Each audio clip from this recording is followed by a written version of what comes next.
Hi, I'm Ben Messenger for Waste Management World. We're in Birmingham at the RWM show. I'm with Peter Jones discussing some of the recent developments in the UK gasification market. Peter, I know you've been looking into the use of fuel cells to improve efficiency in gasification systems. Can you tell us something about that? Sure, well you've absolutely hit the button, Ben, in terms of the technological changes that are beginning to occur in the market. And of course gasification in my book is pretty much where anaerobic digestion was around the late 90s, early 2000s. Not a lot of people know what's going on, fairly esoteric and so on. Well, gasification is becoming mainstream, but I'm sort of, if you like, involved in the area beyond that, which is the idea that when you gasify, the higher the temperature, then the more you move to a hydrogen CO syngas or synthetic gas. And we've been involved as Waste2Tricity in assisting Air Products, because although their first plant that they're building in northeast England is designed around the idea of being able to feed straight to the internal combustion engine, ultimately with gasification syngases you can separate the hydrogen from the CO. Long established technology in the waste industry, I beg your pardon, in the industrial gases industry.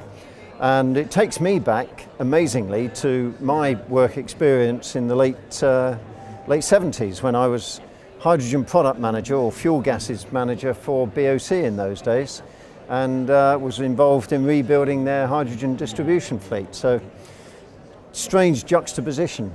The fuel cell concept is, in most people's minds, identified with dry fuel cells, automotive batteries, that sort of thing.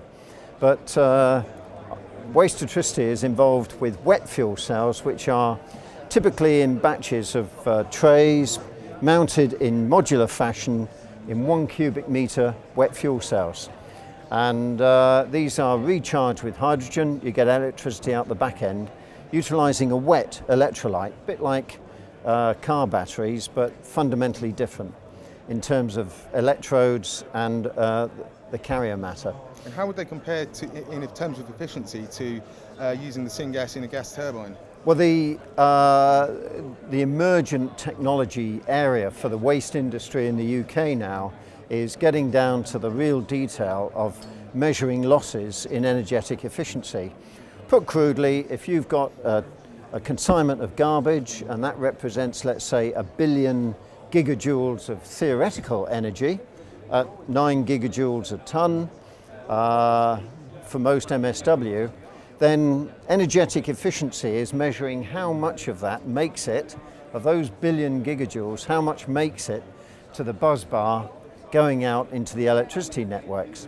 Well, in reality, of course, with coal-fired distribution systems, if you put in a ton of coal, you only get about 200 to 220 kilos of that energetic value in your 3-pin plug at home. 25% efficiency, if, in the best of circumstances. So with hydrogen, it's a conveyor.